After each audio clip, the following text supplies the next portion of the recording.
Although they were highly motivated, had the means and every opportunity to do so, Jesus' spiritual opponents never denied the reality of his miracles and have actually confirmed his uniquely wondrous ability.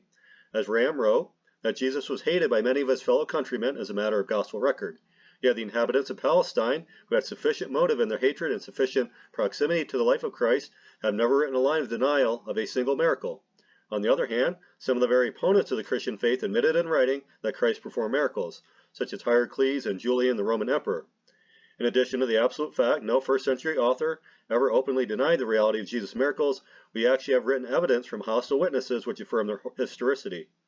For example, the once skeptical Jewish religious leader Nicodemus, an actual eyewitness of Christ, said, "Rabbi, we know that you are a teacher come from God, for no man can do these miracles that you do except God be with him." In Matthew 12:22-24, immediately after Jesus had cast out demons from an afflicted man in the sight of all the people, the religious leaders were forced to admit Jesus was a miraculous man, although they incorrectly attributed his power to Satan. Jesus offered an excellent response to this argument in Matthew 12:25-26 when he said, "Every kingdom divided against itself is brought to desolation, and every city or house divided against itself shall not stand. And if Satan casts out Satan, he is divided against himself. How shall then his kingdom stand?" The religious leaders were left speechless. In John 11:47, the religious leaders again admitted Jesus does many miracles. Finally, in Acts 4:16, they exclaimed in desperation, "What shall we do to these men? For that indeed a notable miracle has been done by them through Christ is manifest to all them that dwell in Jerusalem, and we cannot deny it." Outside of the Bible, the first-century Jewish historian Josephus testified, "Now there was about that time Jesus, a wise man, if it be lawful to call him a man, for he was a doer of wonderful works," which apparently refers to Christ's miraculous nature. Further, Jesus' chief spiritual opponents grudgingly admitted he was a sorcerer in the Babylonian Talmud, Sanhedrin 43a section, written between 95 to 110 AD. Near 95 AD, still within the lifetime of some eyewitnesses of Christ, Rabbi Eliezer ben Hyrcanus of Lydda referred to Jesus' magic arts. Additionally, as one scholar stated, around 110 AD we hear of a controversy among Palestinian Jews centering upon the question of whether it is permissible to heal in the name of Jesus.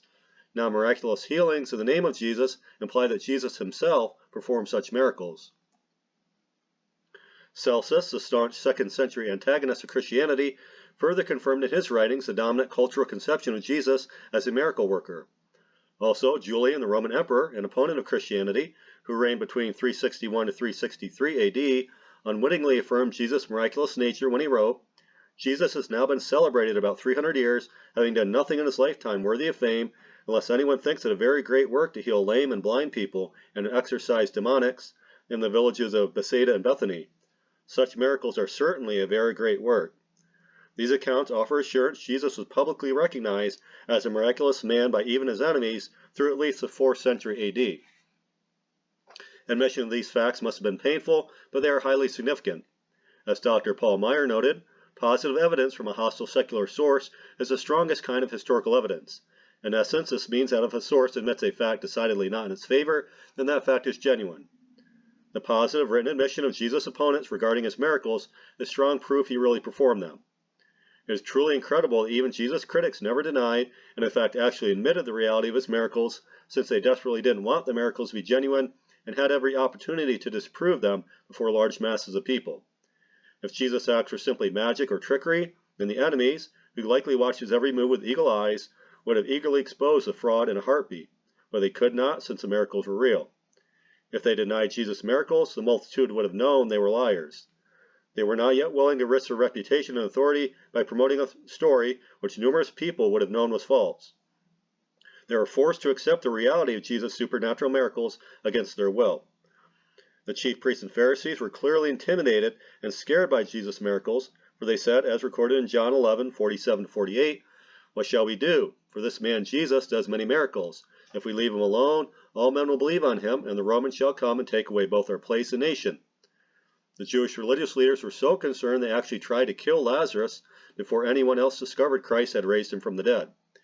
Yet, despite their best efforts, the news spread like wildfire throughout Jerusalem and was likely part of the reason why the city welcomed Christ as a conquering Messiah. Jesus' miracles were undeniable and undenied by any first-century person. This is excellent evidence he was indeed miraculous. We really do have good reasons to believe Jesus' miracles stand supernaturally and uniquely above the supposed miracles of all others. An honest person must agree with Ram that the miracles of Christ have adequate and sufficient testimony to establish them as historically real. To this point in our webinar series, we've seen the existing New Testament record is textually accurate, which means that we can be confident the gospel account we read essentially matches the words written by Jesus' eyewitnesses. The historical accuracy of the New Testament has also been substantially confirmed, which means the supernatural resurrection news proclaimed within it deserves closer examination. We also have legitimate proof for Jesus' sinless, prophetic, and miraculous nature, which elevates him to a supremely unique position above all other men and women who have ever lived. As the evidence indicates, Christ really was sinless, prophetic, and miraculous, so he is much more than just a man, and his physical resurrection is not only possible, but very likely, for it is a fitting continuation to an unparalleled life. With a supporting foundation now laid, we will in upcoming sessions begin a laser-focused examination of Jesus' resurrection, one of the most magnificent and ultimately important events in human history if it really happened.